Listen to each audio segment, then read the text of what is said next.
Hello everybody, my name is Starrapter and welcome to the channel. This is my spoiler-free review for Ready Player 2 written by Ernest Cline. This is a follow-up to Ready Player 1 and this book takes place immediately after Ready Player 1. So we follow the character of Wade Watts once again. This is a first-person story, by the way, and he's there with his buddies Shoto, with Ike, with Artemis, and they are all in charge of the Oasis after helping Wade win this great Easter egg tournament left by the founder of the Oasis, John Holliday, who had passed away. He had left the fortune of the company, and that is what we get to open up with in this story. How do these kids, they're essentially kids, they're basically teenagers, how do they deal with owning the biggest corporation in the world that really plays into humanity? And they are left with technology that no one knew existed, and that is a new improved version of the Oasis called the Oni, which not only allows you to see and hear things, but now you can feel, taste, and yeah, basically everything. You are transported completely because it scans your brain now, this Oni technology,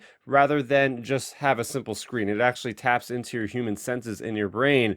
So now they have this technology, and the big moral and the big ethic question is, should we release this to humanity? Is humanity ready to experience this kind of technology? Because once they do, there's no turning back. Essentially, it's going to change the way humanity works. And of course, at this point in time, just like the first movie, 2050-ish area of time, and the world is a really bad place. Nobody really wants to go out in reality because it's just terrible. It's dystopian, it's a wasteland in most places. It is just a terrible place. So that's what most of the world is doing, is escaping into the Oasis. So could this be a good thing? Could this be a bad thing? We have characters on both sides of this choice, which is really what adds a lot more realism to the story.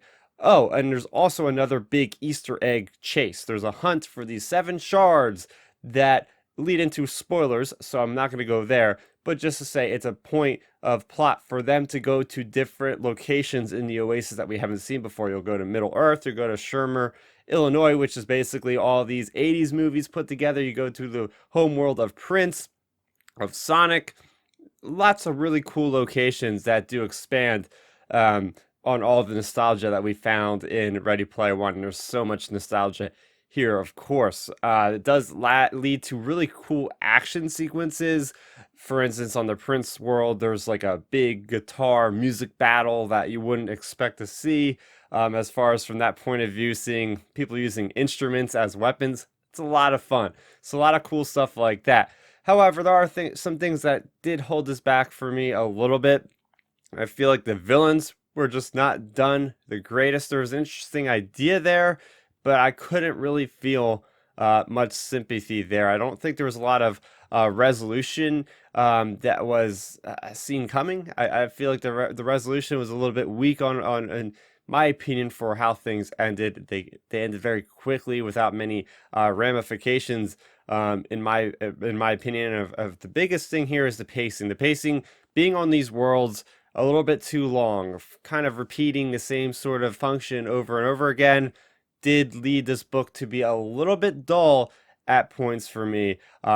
So overall, I would give this a 7.5 out of 10. I think that Ready Player One is one of my favorite books of all time. I had such high hopes for Ready Player Two, and don't get me wrong, I really did enjoy this book, but it just doesn't capture that magic that the first book really gave me. It really sucked me in with such awesome characters, such awesome cameos, and maybe because certain things in this book I just not nostalgic for, so it didn't work for me.